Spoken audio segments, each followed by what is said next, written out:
Karomah Kyai Haji Hasyim Asy'ari yang jarang diketahui orang. Kyai Hasyim Asy'ari adalah seorang ulama besar dan salah satu tokoh sentral dalam perjuangan untuk kemerdekaan Indonesia serta pendiri dan pemimpin pertama Nahdlatul Ulama NU, organisasi Islam terbesar di dunia. Lahir pada tahun 1871 di Desa Gedang, Jombang, Jawa Timur, KH Hasyim Asy'ari berasal dari keluarga ulama yang terkenal. Dia belajar agama Islam dari ayahnya dan meneruskan pendidikannya di berbagai pesantren terkenal di Jawa Timur. Pada tahun 1926, KH Hasyim Asy'ari menjadi kunci dalam pendirian Nahdlatul Ulama. Organisasi ini bertujuan untuk melawan paham modernisasi Islam yang dianggapnya bertentangan dengan ajaran agama dan budaya Jawa. NU tumbuh menjadi kekuatan besar dalam masyarakat Indonesia Nahdliyin, terutama di kalangan pesantren pondok pesantren yang merupakan pusat pendidikan tradisional agama Islam. Setelah Indonesia merdeka pada tahun 1945, Kyai Hasyim Asy'ari terus berperan sebagai seorang ulama dan tokoh spiritual yang dihormati, hingga meninggal di tahun 1947. Sebagai tokoh dan ulama besar, juga karena kesalahan, serta kedekatannya dengan Allah, maka tak mengherankan jika Kyai Hasyim Asy'ari memiliki sejumlah karomah. 1. Mengetahui isi hati orang. Mengetahui isi hati orang lain bukanlah sembarang pencapaian, tentu kebersihan hati dan keteguhan spiritual yang dapat sampai pada kemampuan itu. Kyai Hasyim menurut kesaksian Kyai Abu Bakar, dapat mengetahui isi hati orang lain, padahal saat itu tidak pernah diceritakan hal tersebut kepada beliau. Misalnya, sebagai santri kalong yang tidak menginap di pondok, Kyai Abu Bakar pulang pergi pondok dan rumah. Suatu saat ia berangkat dari rumah ke pondok jalan kaki, melewati prostitusi dekat pondok, yang juga merupakan bentukan pemerintah Hindia Belanda melalui pabrik gula cukir. Ia tiba-tiba menggumam dalam hati, kok bisanya tempat seperti ini ada dekat sekali dengan pondok.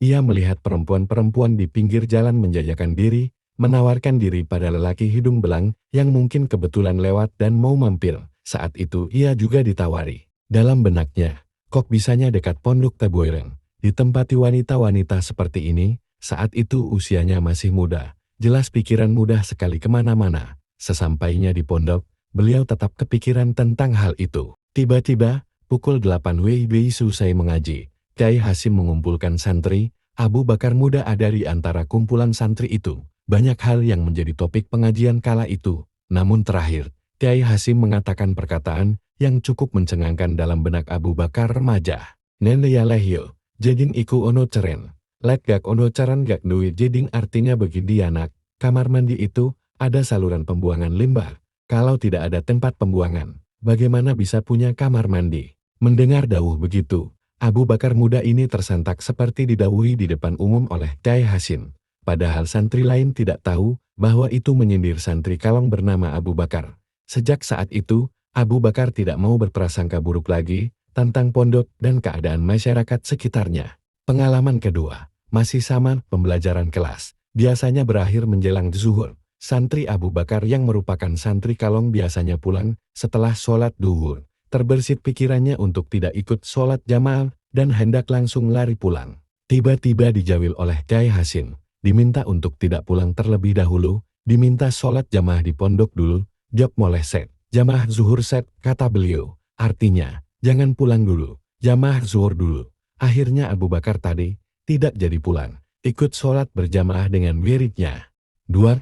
Identifikasi kebohongan orang lain. Cerita selanjutnya datang dari penuturan almarhum Kyai Tahmid, guru Nahwu zaman Kyai Hasyim. Kang Tahmid ini santri senior asal Brebes, Jawa Tengah. Cerita ini dari Kyai Abdul Haq Brebes yang mendengar langsung dari Kyai Tahmid Jaga Lempeni saat mengaji. Kyai Tahmid yang saat itu santri kepercayaan Kyai Hasyim menerima tamu, pernah ditimbali Kyai Hasyim untuk melayani tamu yang datang pamannya, Kang Bahrudin, yang juga santri senior di Teboireng, diminta oleh beliau untuk memanggilnya. Lalu Kang Tahmid bergegas ke dalam Kyai Hasyim dekat masjid pondok.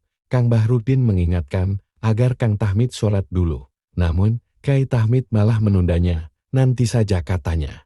Saat di dalam, Kyai Hasyim bertanya pada Kang Tahmid, apakah sudah sholat apa belum? Kang Tahmid berbohong mengatakan sudah. Kyai Hasyim lalu sontak meminta Kang Tahmid sholat dulu dengan nada separuh membentak dari tempat duduk beliau.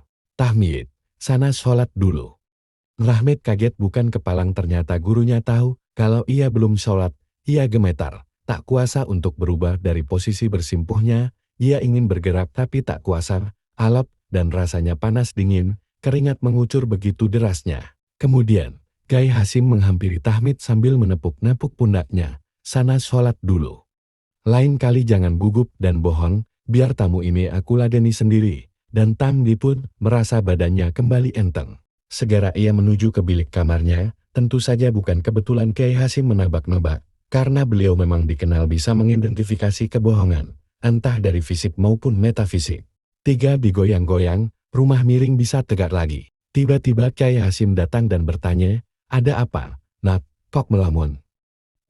Ahmad Taib menjawab, itu, rumah saya doyong miring. Akhirnya Kyai Hasim mengajak Ahmad Taib melihat rumahnya yang miring itu. Sesampainya di sana, Kyai Hasim hanya menggoyang-goyang salah satu bagian rumah yang miring. Alhamdulillah, rumah itu lurus kembali, alias berdiri tegak lagi. Ahmad Taib terkejut sambil senang.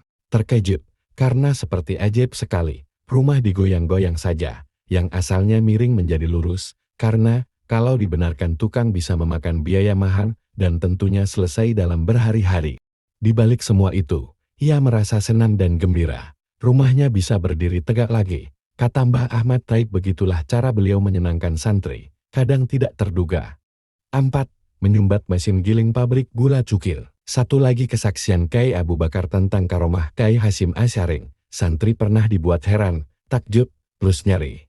Di depan Tebuireng pada masa penjajahan Belanda, ada rel kereta yang biasa dilalui kereta komersil Jombang-Kediri, Jombang-Surabaya dan beberapa rute lainnya. Namun terkadang juga bisa dilalui oleh lori yang mengangkut tebu-tebu untuk digiling di pabrik cukil. Suatu saat lori yang mengangkut tumpukan tebu siap giling, terguling, tebu-tebu berhamburan. Santri yang mengetahui itu, berhamburan mengambil tebu itu. Lalu mandor Belanda datang dan memukuli mereka.